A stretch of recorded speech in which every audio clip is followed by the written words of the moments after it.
Hello there, today is the 24th of February 2026 Tuesday, and I am introducing a trending article from the archives.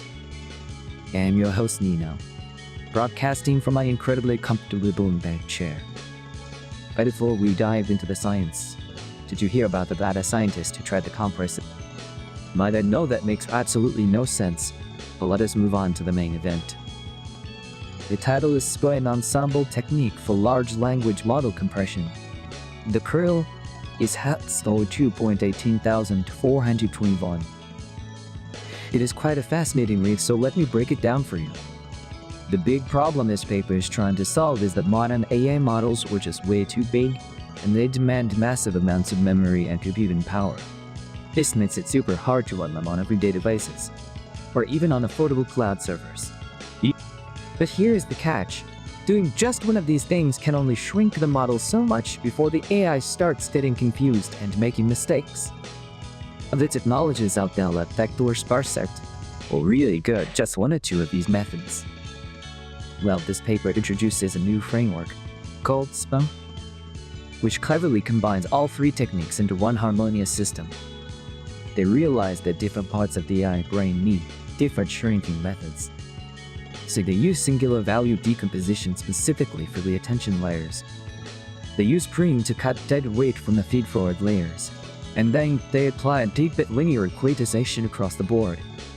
By doing this, they managed to reduce the memory footprint of a massive model by up to 75%, all without losing any of its smarts. In fact, it even runs almost twice as fast as the previous best method.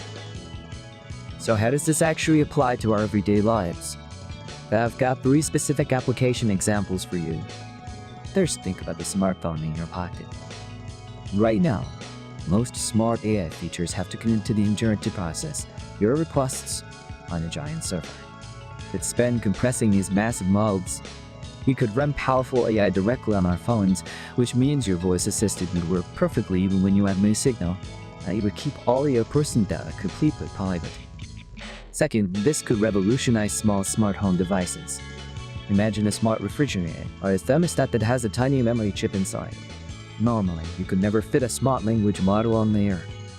But by shrinking the memory needed by 75%, these cheap household appliances could start having natural and complex conversations with you, helping you manage groceries or save energy without needing expensive hardware upgrades.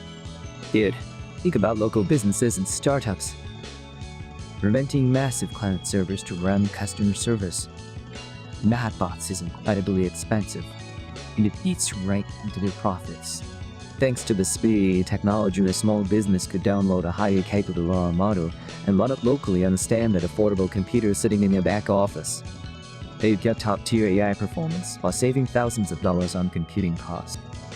It's just amazing how making things smaller can actually make them so much more accessible to everyone.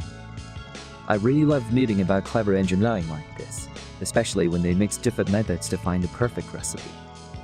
Well, that is all for today from my little radio corner.